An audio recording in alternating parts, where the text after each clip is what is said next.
Once upon a time in the quiet town of Nara, Japan, a young married couple named Akira and May decided to visit Akira's family after a long period of absence.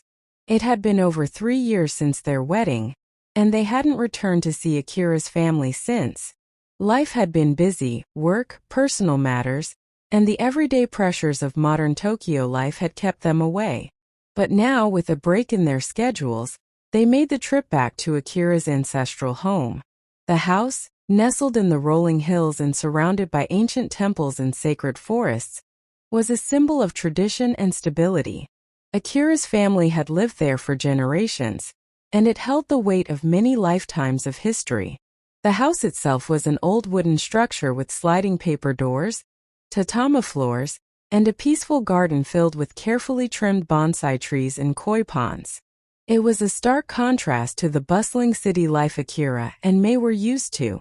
As they arrived, May couldn't help but feel a sense of unease. Akira, on the other hand, seemed at peace. This was home for him, a place of comfort and familiarity. He had always spoken highly of his father, a traditional man who upheld the family's values and expected the same from Akira. His mother, on the other hand, was quieter, more reserved, and had always stayed in the background of Akira's life. May had never felt close to her mother-in-law, and this visit stirred up old anxieties.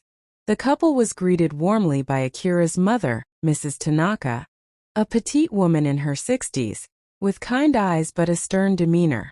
She bowed deeply, offering the customary formalities, but there was a noticeable absence.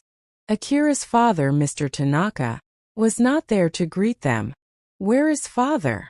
Akira asked, a slight edge to his voice. Mrs. Tanaka's smile faltered for a brief moment.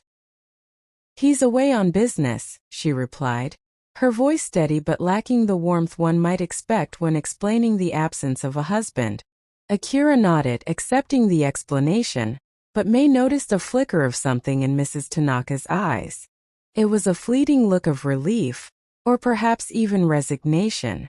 May couldn't place it, but the atmosphere in the house suddenly felt heavier.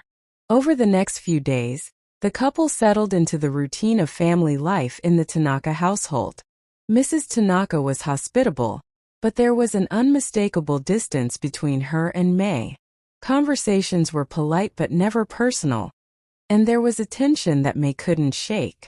One afternoon, while Akira was helping in the garden, May found herself alone in the house with Mrs. Tanaka. The silence between them was oppressive, and May, feeling the weight of it, decided to break the ice. "Mother," May began cautiously, "is everything all right? You seem distracted." Mrs. Tanaka paused in her task of folding laundry and looked at May, her expression unreadable. For a long moment she said nothing, and May feared she had overstepped. Finally, Mrs. Tanaka sighed. "There are things that are better left unsaid, May.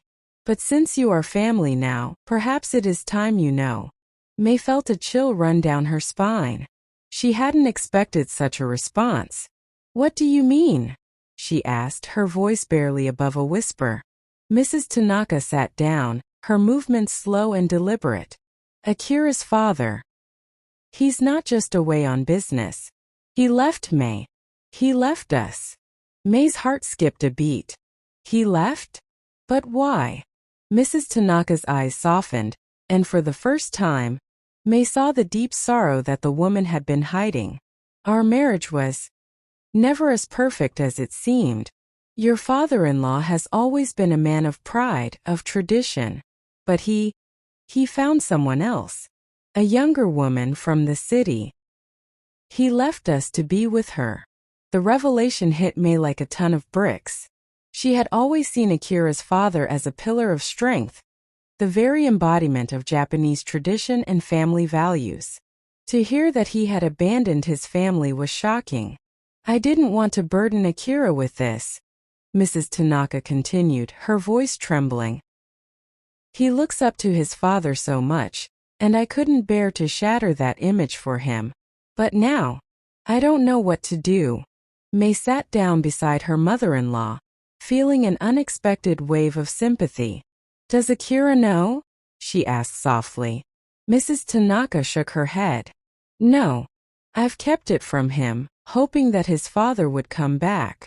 But it's been over a year now, and I don't think he ever will. May felt torn. On one hand, she understood Mrs. Tanaka's desire to protect her son, but on the other, she knew that the